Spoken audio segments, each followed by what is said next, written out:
Hey, thanks for joining. Yeah, absolutely. Thanks for having me.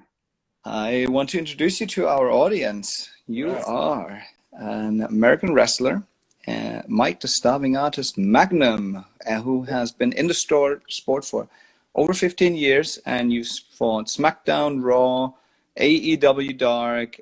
You've been on the circus for a long time, and I'm excited to learn from you, from your experiences. Thanks for joining us to the show. Yeah, thank you, man. No, yeah, this is cool. Any opportunity I can get to kind of talk about my craft, my art or art form, and what I've dedicated the last 15 years of my life to, I'm always glad to do it, honored to do it. So thanks for having me on. Yeah, it's great to have you here. And I also want to mention Mike's experience store that's available on the SPRTER app, where he's providing unique experiences to their supporters and looking at a personal Zoom call, business experiences, and so on. So make sure to check that out on the SPRTER app as well. And let's dig into this. Walk me back. How did you start wrestling? You've been in the show for 15 years, but how did it start? Oh man, I guess like anybody's, goals or drives or dreams, it starts as a child. You know what I mean? I was a kid. I fell in love with the sport of wrestling, the entertainment, the pageantry, the physicality. I mean, it was just all around, something that I was drawn to. And as soon as I was of age enough to, pursue wrestling schools and how to actually go about making my dream a career, I just dove right into it. And my story is a little bit different than others in that it started in of all places, a church. Anybody who knows me knows that I'm a man of faith. And so I wasn't at the time, but there was a little wrestling show going on at this church not far from my house, which I wasn't aware at the time it was a church. I just saw the address and showed up. Not diving too much into the faith aspect of it. From there, I just got connected with the people that were involved and started training and learning how to turn yourself into a business and into a brand, and go to different wrestling shows and get myself out there. And through training and experience, in-ring experience, and just kind of learning on the fly, it grew from just that little dream as a kid to where I am now. And that's amazing, because when you say you as a kid, and most kids, we've all done the wrestling moves with your friends where you put a few mattresses on top of each other and you do, Yeah. but then actually pursuing that and going through with it, and then becoming a professional, being on the show, and that's obviously for a long period of time that you've been in the business, which is awesome. That you don't see that often because of all of the injuries that happening, and people, as you say, you're building your brand. So you've built that unique brand perspective where I see you have some awesome content in terms of being the bad boy and the tough guy. But every now and then there's a little bit of quirky, like a little bit of goofiness in there, so you that shines through. Can you talk me through that? Where's that persona? Where's it coming through? When is it coming out? Yeah, well, I mean, I was always Mike Magnum, but my and how I got that name was I was 17. I was training, and they the people I was training with, they were put on a show, and they said I was going to have my first match, and I had to come up with a name, and that was the only thing I hadn't come up with yet. So I knew I wanted to use my real first name, so that was easy, and because I wouldn't be able to remember to answer anything else. So. And then, I was actually in the gym, and I was trying to think of what I was going to do with the name. And in the middle of a set, I go to put the weights down, and the bar in between my legs where I was sitting on the bench, it said Magnum Fitness Systems. And I said, oh, okay, Mike Magnum. I guess that'll work. That's cool. It's got a nice ring to it. And then I ran with that. And it was only not until the pandemic that I came up with the Starving Artist side of things, because we were sitting at home, my wife and I, and she's very creative and incredibly business savvy. And we're kind of just sitting there looking at everything going on. And whether it was wrestlers just talking about how they missed their craft and missed wrestling, which I felt the same way, or just people missing everyday life. We were kind of sitting there, and she said, man, it was like just listening to a bunch of starving artists. And I was kind of like, wow, yeah, that's true. And I always saw wrestling as an art form to me. It was, I get things in my head and we put it out on that canvas, and that's how we, get our release of our creativity out. And so it kind of clicked, and then we came up with the character, and anybody I've ever worked with, legends that I've gotten to be around, or just people that have been doing it for longer than me, have always told me the most successful character is the one that is an extension of yourself with just the volume turned up a little bit. So to answer your question, that's what I am. I mean, I'm a starving artist. This is what I do. This is my craft, and I'm always going to be starving for just a little bit more. And, where I tell people all the time, my kids eat good, I'm not struggling to put food on the table. So, but what I'm starving for is just the constant need to get that creative outlet out. The paintbrush is a metaphor for my opponent. You know what I mean? The canvas is the wrestling canvas. So it all ties together. And of course, you got to be yourself a little bit, because, it's not the 80s and 90s anymore. Everybody knows that we're putting on a show at the end of the day. So, a little bit of myself comes out every once in a while too. That's phenomenal, and that's a really good story, both from the Magnum as well as the starving artist. Thank you. I hope you're getting a Magnum sponsorship out of this. If not, maybe this should be, we gotta work on that here. Being a man of faith, I'll go with the ice cream bar more than any other Magnum. All right, fair enough. You know what? That's a good one as well. I think that's certainly something that I wouldn't mind a Magnum ice cream sponsorship. Right. Probably that's probably not so the best for your actual physique, as I know you have to take a little bit of care of that as well. Sure. But now walk me through that as an artist, but then also an athlete, right? The performance in the ring is extremely dangerous. It's a sport. You're an athlete at the highest level. Nutrition, training, how's it work, and where do you see that transition between art and athletics? Oh, thank you. I think for me, I don't know that it's a transition. It's just all comes together as one. I mean, like I said, for me, and I don't think I'm pulling the curtain back too far. People get it. That we sit down, we have these ideas, just like you see any artist paint something. They paint say like a landscape that doesn't even exist. They just got it implanted in their mind, and they sat there and painted it. And that's what it is with me. I sit there, say you and I are having a match, and we say, okay, well, how cool would it be if we did this and did that and put this together here? And we jumble ideas back and forth without rehearsing it, without going over it, just talking about it. And it's just an inexplicable rush when you do something like that, have these ideas, and then go out and perform them in front of an audience that is knowing that what you're doing is smoke and mirrors. And if you can get an emotional reaction out of them for that, not just what a great artistic release, but what a rush that is to go. You go to a movie and you know that what you're watching is actors putting on a show, but if they're good enough actors, they're going to get you to suspend your disbelief for that hour and a half. Yeah, they not trashing them, but they have a lot of takes and stunt people, and they can redo things, practice things. We're doing all that, but it's a live movie on the fly with one take. So for me, that's the art form, as well as, the athleticism behind it and the skill that it takes to, really perfect the craft, which, I mean, I'm not saying I have, and I don't think anybody really ever will say they've perfected it, but, it's so rewarding to be able to do that as just keeping the little kid in me alive that fell in love with this so long ago too. And as far as the nutrition goes, I mean, you do the best you can. I'm a dad of two boys when I'm not wrestling. So, I do the best I can. I make sure that I'm eating clean. I really try my best to stay away from like sugars and carbs and processed things. But I burn a lot, I'm constantly going. So, I stay away from all the obvious things, fast food, things like that. And I stick to more of a high protein, and greens kind of diet. And just fuel myself when I can. Sometimes it's hard when you're, especially when I'm full time going on the road, like you got to just get what you can where you can sometimes, so that side of the business is very difficult, the nutritional side of it for sure. I actually have a follow-up for that. I have a whole bunch of Yeah. follow-ups for that, Yeah. but we have a segment that's called Pro Advice,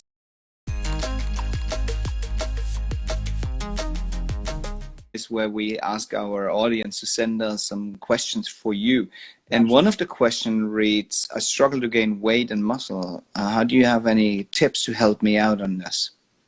Well, that it's hard because everyone's body is different. You know what I mean? And Mm. age plays a factor. Your metabolism, things like that. I mean, it's depending on what this person has tried, depending on their age, things like that. I mean, putting on weight is, there's mass gainers, there's different kind of protein supplements you can use. But if you're struggling to put on weight, then just keep eating. That's what I was told when I was 17, 18, 16. Like, I started working out and really getting into it. The same advice I got was just eat and eat and eat. If you're in that place where you're struggling, I think it's okay to kind of, as they call it, dirty bulk a little bit and eat whatever you can to just get that size on and that weight on. Lift heavier. Those are the things I did. I mean, everybody's body is different, so it's hard without knowing a person to really give that kind of information. But just, that would be my advice, is just really, look into it. There's so many different ways to go about plugging in your exact, specific age. Like I said, things that you've tried or whatever, but I would just say keep eating and lift as heavy as you can and get advice from those around you that you respect, and that, get to a gym, look at the people that you want to look like, and pick their brain a little bit. Yeah, so I totally agree, and it's one of the things where I just got to put yourself out there and asking questions, but obviously doing it the right way, and I think Can I there's a lot stop of. you for 1 second? I just noticed that a friend of mine, Fuego del Sol, just joined. Fuego's an AEW star. Fuego is awesome. I got to meet him a couple times. He is an absolute awesome guy. I just want to say what's up and thank you for popping in here, man. You're awesome, and just congratulations on everything you're doing. You're inspiring me every day. Had to stop you. I'm sorry. If he's still in here, I had to let him know. Perfect. No, that's great. And honestly, that gets into one of our questions in terms of role models. You talked about, I've been following what you've been doing, and you're a good inspiration. So, when we think about role models, who was a role model to you growing up, getting into the field, but then also transitioning in your career? As a kid, I looked up to Triple H. He was like my like measuring stick as a kid. I just Triple H, he had the physique, he had, everything, the whole package at the time that I came up watching it. Um, Stone Cold Steve Austin was another one. But as I came into the business myself and started learning and really growing and seeing the, little stints of success that I saw, would be, man, there's so many. I don't know if how familiar you are with some people. There was a guy, Glacier, who was in Hmm. WCW. He was a big inspiration of mine and a really great guy who's always been there for me. Miro is another, definitely another inspiration, motivator of mine. He's just an absolute beast, and he, from just a gym and physique standpoint as well as a performer standpoint. And I look up to guys, even guys that have been doing this, like I just said, like not as long as myself, like Fuego. I shouldn't say that because I don't know how long he's been doing it, but I would imagine, I believe he's younger than I am, so I would imagine. But he's a guy who has the family life and didn't give up, didn't take no for an answer, was doing the same kind of stuff that I did for so many years, and got the opportunities and just never took no for an answer. And Sammy Guevara is another one. Eddie Guerrero was a huge inspiration of mine. Gosh, there's so many. Chris Jericho. Oh man, yeah. I mean, I could take the next half hour, and there's just been that's something that I'm fortunate, and again, I don't want anybody ever to think for a second that I'm name dropping. I just, there's a lot of people. It's unfortunate. There's our side of the business where, and in the world, in any field, that everybody's looking to just chase that fame. And I just, like I said, this whole thing for me, like I always put it this way: my kids eat good. I'm not out for the fame, for the money. I'm here because I just love the sport. I love the entertainment aspect of it, and I just love seeing people succeed, and I love supporting people that are out doing the same thing that I'm trying to do.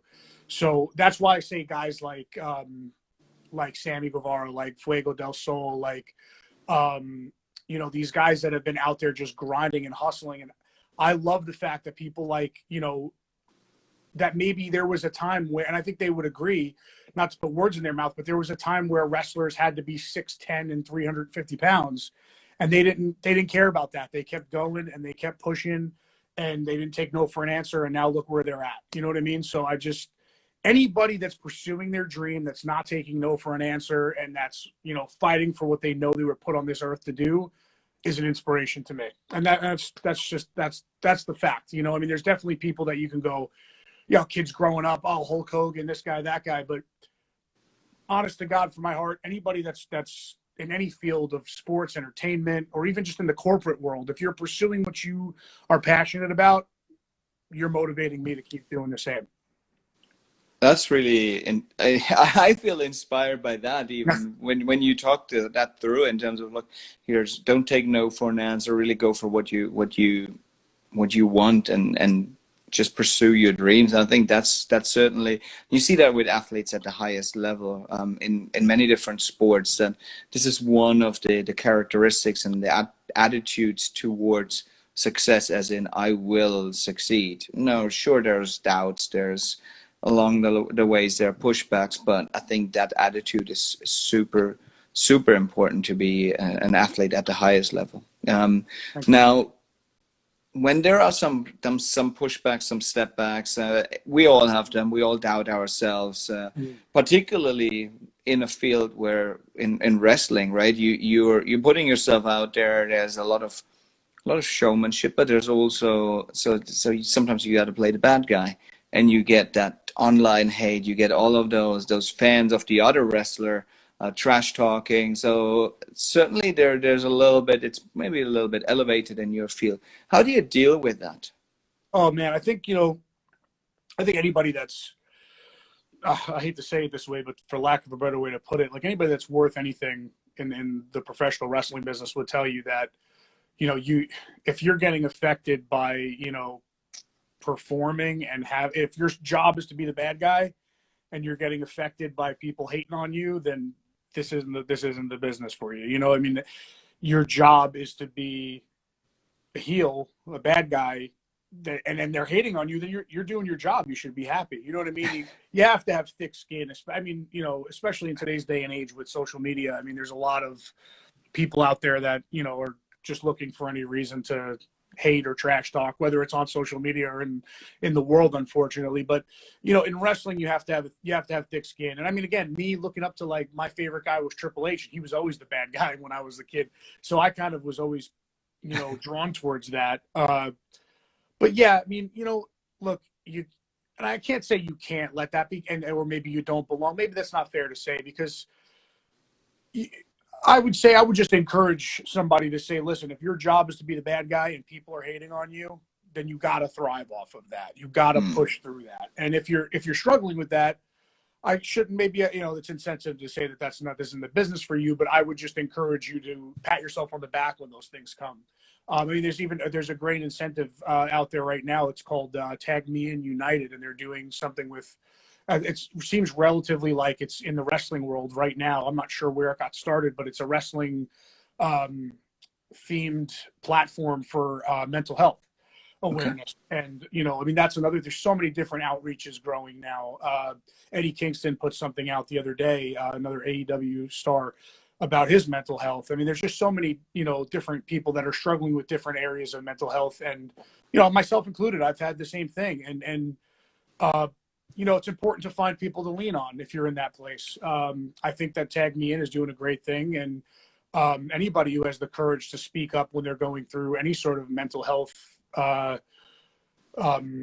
struggle. But I would encourage anybody in the industry that's going through that to, you know, again, pat yourself on the back because you're successful. And that's how I always saw it. So you're asking me, and I think for me, there was a time I got brought up very old school. So I would have been told this isn't the business for you if you're getting, you know what I mean, affected by this. But so there is that little old schoolness that comes out in me, but then I bring myself back and realize, you know what, that's not necessarily true. So for me, my skin has been thickened, especially because when I was just talking to my wife about this, when I came up and I first got started, and especially even when I became a fan of it, there was no social media. You know, it wasn't, I mean, I think Facebook had just got, or maybe MySpace had even just like been rolling at that point, not to age myself too much, but, you know, so there wasn't really much of that. You know, it was, you know, you got to deal with people face to face. And sometimes the hate doesn't come as hard when you're dealing with some wrestlers face to face, right? I don't even know why. Yeah. But I mean, that's, you know, so I mean, for me personally, if I'm getting hated on being the bad guy, then I did my job. And I think anybody, again, from a promoter standpoint or from an owner of a company standpoint, they're going to see it the same way. If you're getting bashed or trashed or hated on online for your character and for what you're doing on the show, then you're, you know what I mean? You're Yeah, good. exactly. Yeah. Right. I love that reframing in terms of, hey, this is really successful. This is what I should be doing. So that's a really healthy approach to look at that type of hate. So that's pretty awesome. I really like that. Now, if wrestling could change anything to make it better. So we have a segment we call Break the Rules.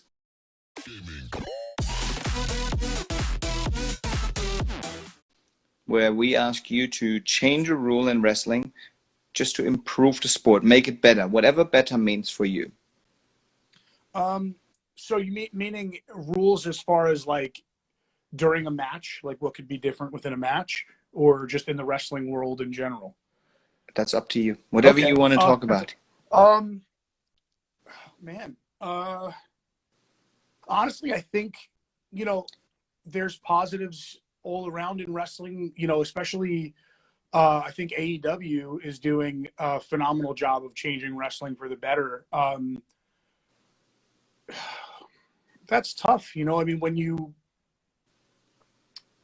know, you have a passion for what you do here with your app and with this podcast, and so for me, I mean, my love and driving force and my passion outside of my family and my faith is wrestling. So for me to really say, how could we fix it is a tough question. I don't know if I've ever been stumped like this before. You know, I mean, maybe, and again, you know, AEW is doing a great job of it, but if I had to say something, and it might be kind of a cheap answer because it's not really that way as much anymore, but not really classifying a professional wrestler as being one specific thing. Again, guys like Fuego and Marco Stunt, who's another really phenomenal performer.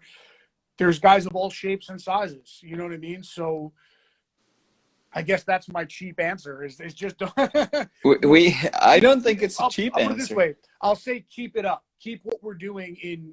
Let's not go backwards in classifying a professional wrestler only has to be a certain size and look. And, you know, if you have a heart for it, a passion for it, you're coachable and you can connect with an audience, you should have an opportunity and a shot. And before AEW came around, that was something that really needed to be fixed, but AEW has been doing that. So what I would say is just, let's not go backwards. You know, let's just keep moving forward with that.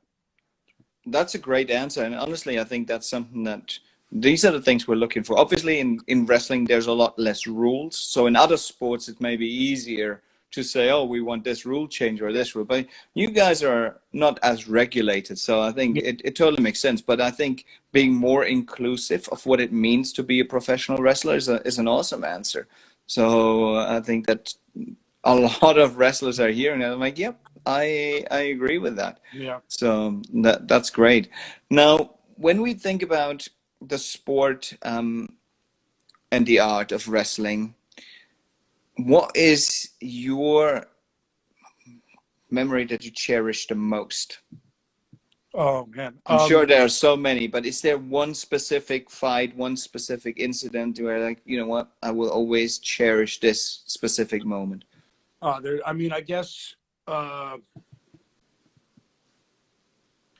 dad in me is going to say, you know, and the family man in me is going to say, when I sat down with my wife and my kids and we watched, you know, my first match that was on a huge stage on television, you know, it just that was a moment that, you know, I because that again, I'd worked so hard for so long, and I had little spots on, you know, WWE and you know, little backstage segments and stuff, and you know, I enjoyed those things. I got to do that stuff, and it was a real blessing.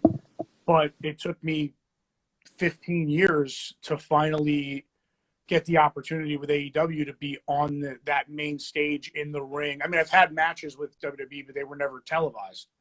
I've had tryouts with WWE, but they were never, you know, it wasn't a televised thing. It was a tryout camp. So those accomplishments were great, but I'd have to say you know, just sitting with my wife and my kids and having them get to see along with me the moment that I accomplished that dream, and at the same time being able to have, like, I always tell people, I keep so many reasons I love wrestling, but it keeps the little kid in me alive that I promised I would continue to do this for.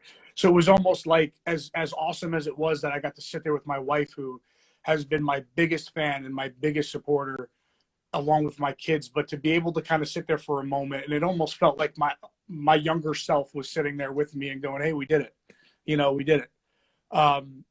So I couldn't narrow it down to a specific match. I've had so many opportunities with, you know, people like Abyss, matches with Abyss and Matt Sydal, Michael Nakazawa, so many people that are just so talented and knowledgeable, and Frankie Kazarian,